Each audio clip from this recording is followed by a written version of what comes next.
Hello and welcome, beautiful souls, to the I Care About You podcast, the podcast where we navigate life's challenges with compassion and curiosity and care, exploring topics like self-love, compassion, and healing. I'm your host, Juliana J., and today we're going to talk about something incredibly powerful, a tool you can use in your life to achieve more of what you're looking for, to get in touch with yourself a little bit deeper, and to work through issues or problems you might be having. And that is emotion journaling.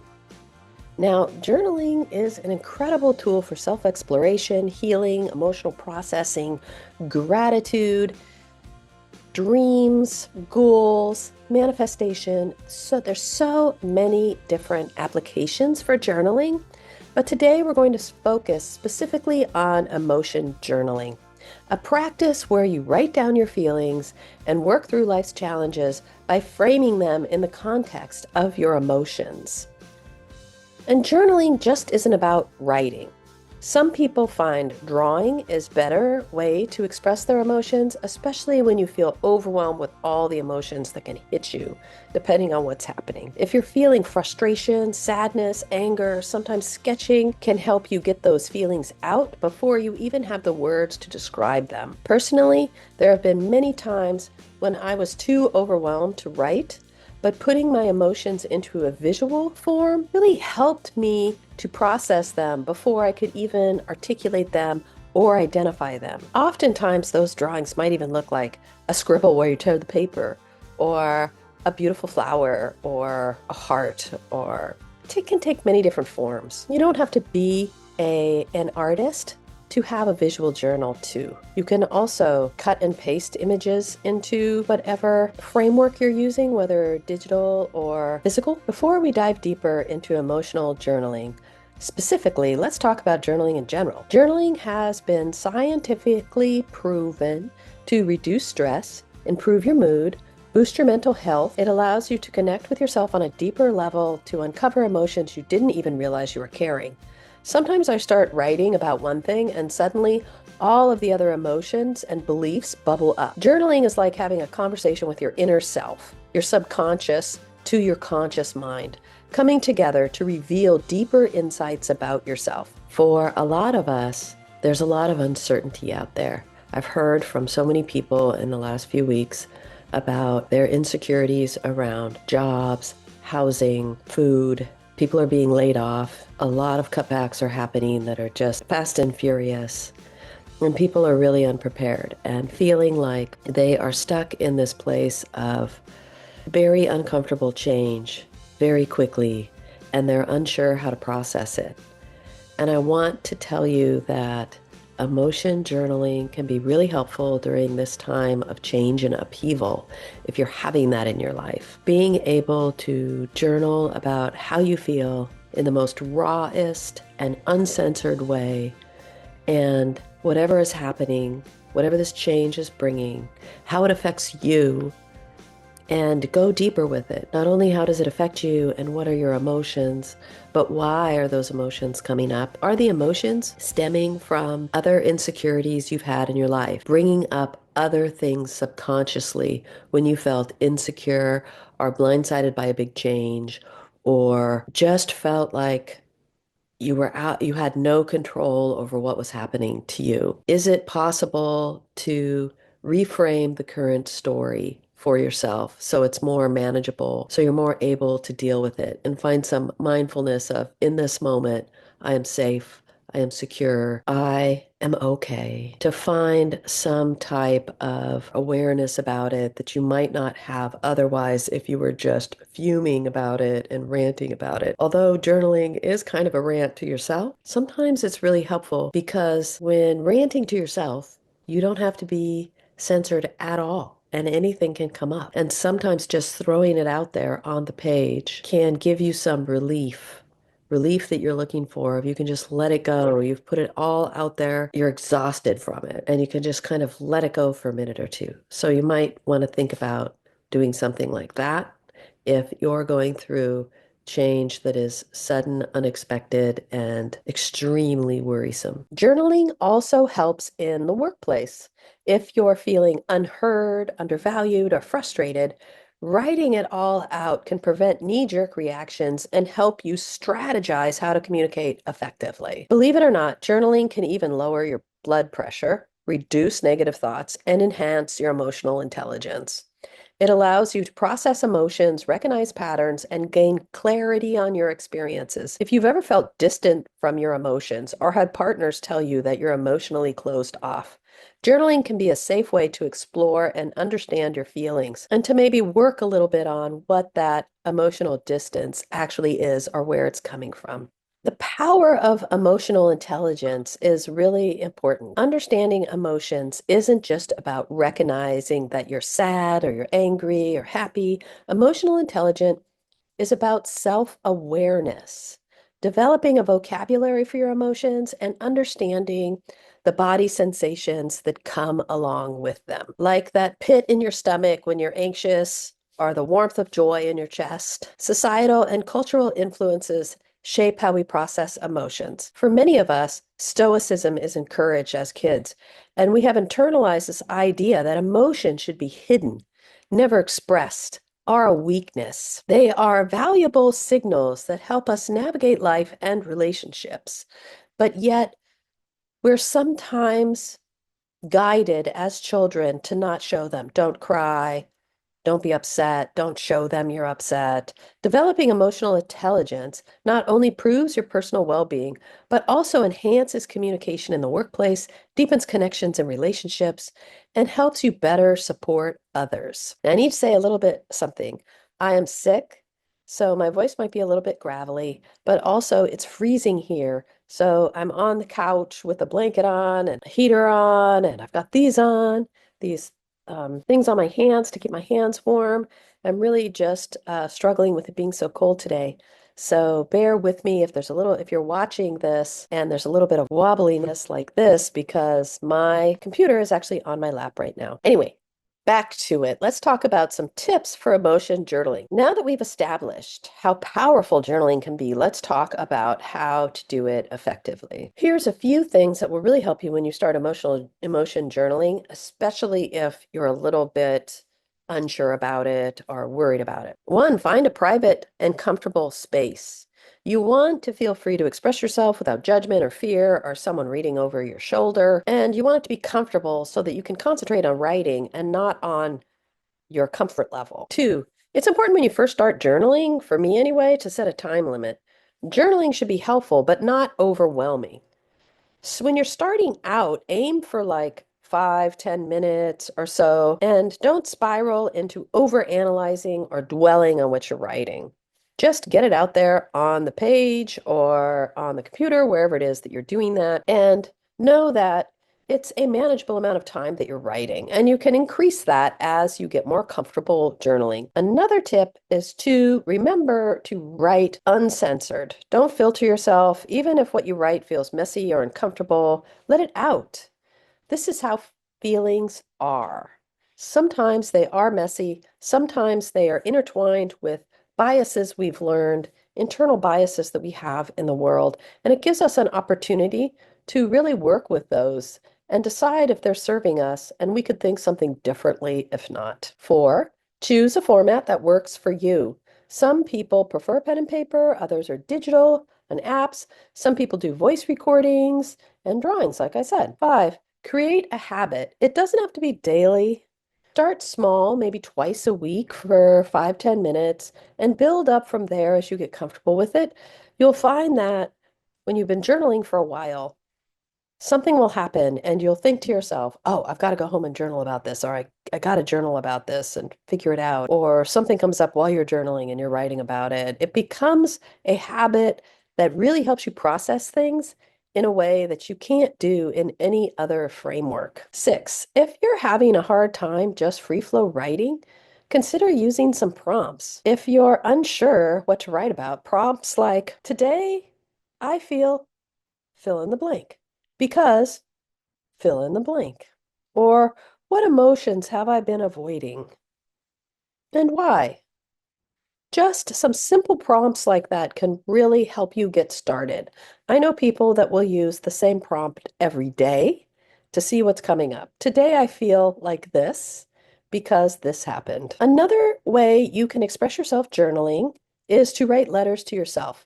Some people find it helpful to write to their subconscious inner child or even a past version of themselves, or maybe it's a friend or a parent or someone who they can't talk to, but they would like to have a deeper relationship with.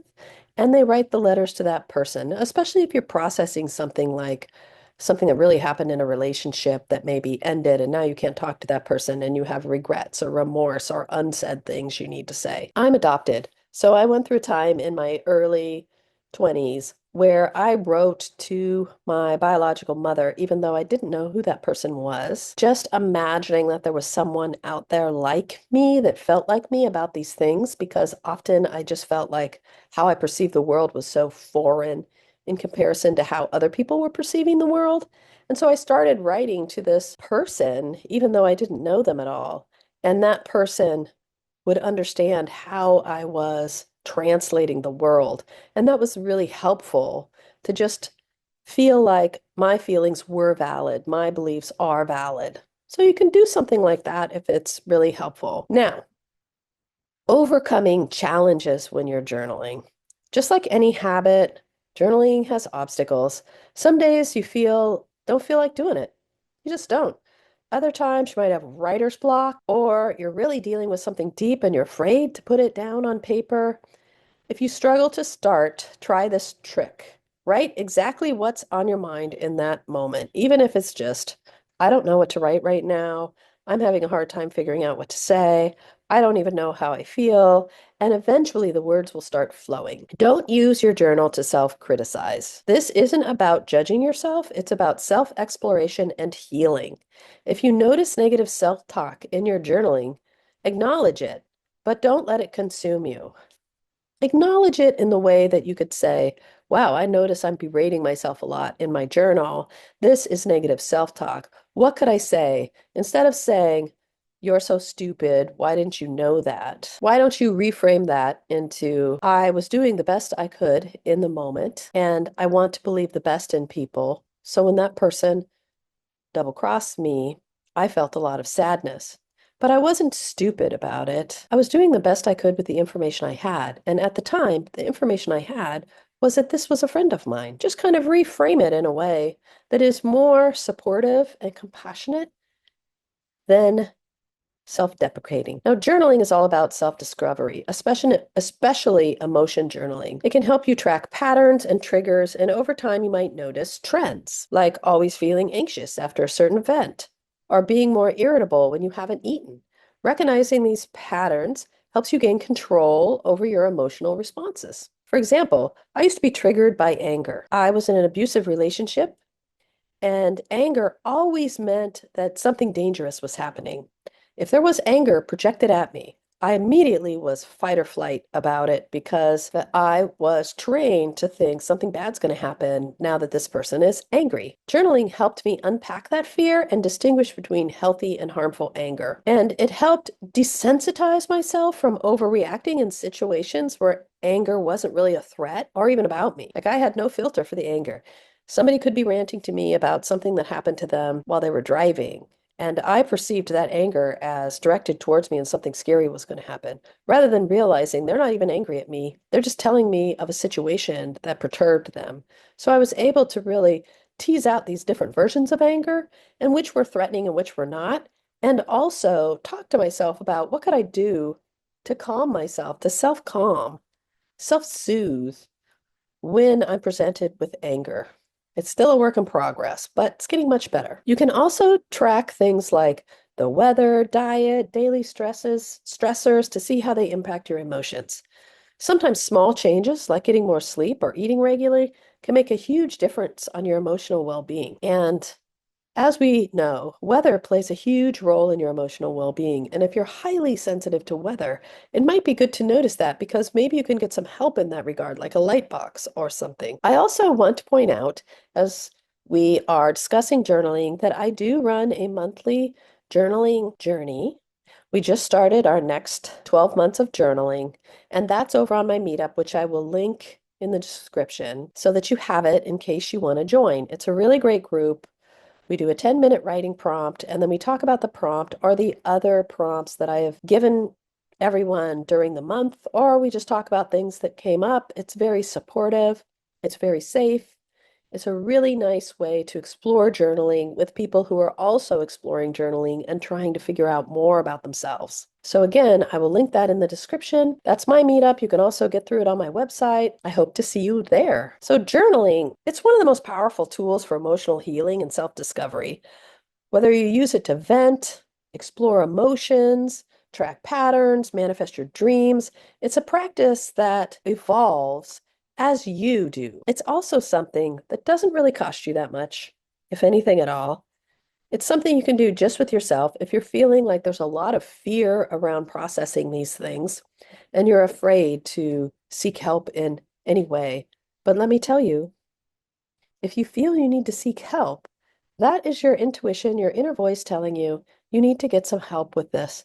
And if you can't reach out to a therapist or a healer of any kind, reach out to a friend or someone you know and talk to them about what you're going through. As a supervisor, I have had a lot of folks come to me with personal challenges that they're having and how that is impacting their workday and workload. I've always worked with them on that. This might even be a boss you go to. But if you feel like you need to reach out, you need to reach out, even though it is scary. You will be supported. But if it's something minor, like you're just exploring who you are, why do you have these thoughts? Why do you get so mad when people do certain things? And what other emotions could you replace that anger with that would be more productive? What serves you and isn't serving you? What do you need to let go of and what do you need to learn more about? How can you express yourself more specifically? And how can you retell the narratives of your childhood to have a different story about you that is more positive, that is more healing, that is more lesson-based, rather than that you're just substandard in some way. Journaling is also super fun for your dreams and goals. I really love that. I have an intention journal, I have a dreams journal, and I really use those things to write down what I want and feel just happy about the future, especially if things are kind of precarious, like they are right now in the world in general. It can feel really grounding to write your own intentions and have a journal of gratitude, which is something I always include when journaling. Every day that I do it, I always add a component of gratitude, which is so important for your mental health. It really helps your perception of the world. It just gives yourself some breathing room to have some grace and some gratitude. The world will shift into something more beautiful than it was before you started practicing gratitude. So my challenge for you is to start an emotion journal this week. Even if it's just one entry, give yourself space to express and reflect. And when you're writing, be sure and include what emotions are coming up for you. I'm angry because this happened. You can review back on podcasts I've done in the past about emotions, because a lot of us will get an emotion wheel, or the emotions don't stay with us. We call it angry, but it's really like we're angry for 30 seconds, and then that goes to uncertainty, which then goes to shame, which then goes to guilt, which then goes to sadness, which then goes to despair, which then goes back to anger. So sit with it and really think, am I angry, or has the angry passed and now I'm something else? And that will help you get to the root of what you're trying to process in your journal and where it came from. You can ask yourself, where did this emotion come from? Is it because I had these frustrations in my childhood, or is it because I wasn't allowed to have emotions in my childhood and now they seem to be bubbling to the surface everywhere? Or what is the root of the emotion? This really gives you a space to work with that in a way that is really insightful and helpful, because at the end of the day, you know what you need. You know who you are, and you know where you need to heal. Sometimes you bury it super deep and you don't know off the top of your head, but if you start journaling, you will figure it out. And you will also learn, what are your greatest joys? What are you happy about? What makes life worth living? What makes you move forward? What do you need to do? How do you want to be? Who do you want to be in this life? And what are the steps to get there? A lot of great things come out of journaling, so I hope you try it. Remember to start your emotion journal this week. I'd love to hear about your experiences. Connect with me on social media or in the comments, or join the journaling group on Meetup, and we'll explore this journaling concept together and share our insights and thoughts. So thank you so much for being here and caring about your own well-being and taking this journey with me. Until next time, know that I love you and I support you, and you matter. So take care of yourself.